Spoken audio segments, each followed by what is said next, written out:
One word cost me almost my entire commission check. Not because I was lazy, not because I didn't care, not because I was trying to mislead anyone. One word, assume. If you're a new real estate agent, this lesson could save you thousands of dollars and, more importantly, protect the trust your customers place in you. Let me tell you about the one most expensive lesson I learned early in my career. When you're a brand new real estate agent, you're trying so hard to do everything right. You're reading every document, double checking paperwork, trying to sound confident, trying to prove to your customers that they made the right decision in hiring you. At least that's where I was. Because to be prepared, I wanted to know every answer. And because I thought if I read every document carefully, I'd be fine. Well, I learned that reading something and fully understanding it are not always the same thing. I was helping buyers purchase a piece of vacant land. The sellers had just provided the documentation about utilities, including information about the sewer service. I reviewed the paperwork, and based on what I read, I believed the property already had a sewer connection installed. Everything seemed to make sense. So I, of course, confidently shared the information with my buyers. We continued through the transaction, negotiated, completed our due diligence, which I thought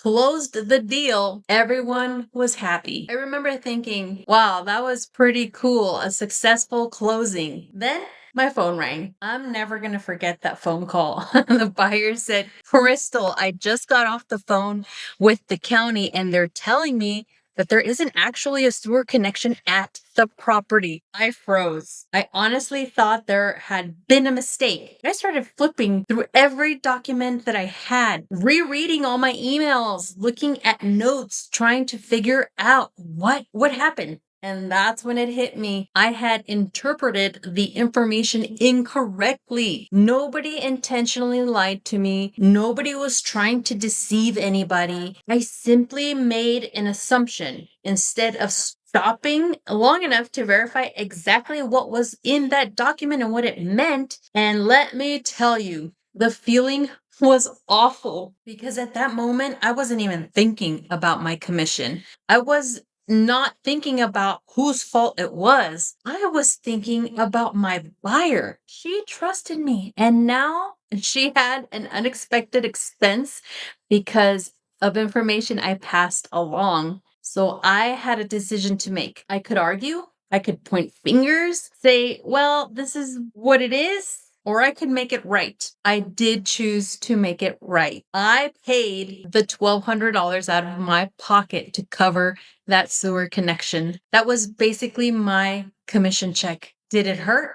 Absolutely. Nobody likes giving away your entire paycheck. But here's something that I learned. Money comes back. On the other hand, trust is much harder to earn once it's lost, especially for me because my customer was very well connected in the community and I was not about to jeopardize ruining a reputation that I had just started building or get into a lawsuit that would actually be more than those $1,200. Looking back now, I don't even think about those $1,200. I think about the lesson because that lesson has probably saved me thousands of dollars since then. Today, I don't assume anything. If a document isn't crystal clear, I pick up that phone. I don't understand utility information, I call the utility company. If it's zoning, I call planning. If I still don't fully understand, I ask another question and then another question and then another phone call because one 5-minute phone call can prevent weeks of stress. Here's what I want every new agent watching this to remember. Never confuse confidence with certainty. It's okay to tell your customer, that's a great question. Let me verify that and give you the correct answer. In fact, I think customers trust you more when you're honest enough to verify instead of just guessing. They can tell. One of the biggest mistakes new agents make is feeling like they have to know everything. You don't. You just have to know where to find the answer. If this story saves even one of you from making the same mistake I made, then sharing it was totally worth it. Because in real estate, the most expensive word you'll ever say is, I assumed. And that, my my friend, is one lesson you only want to pay for once.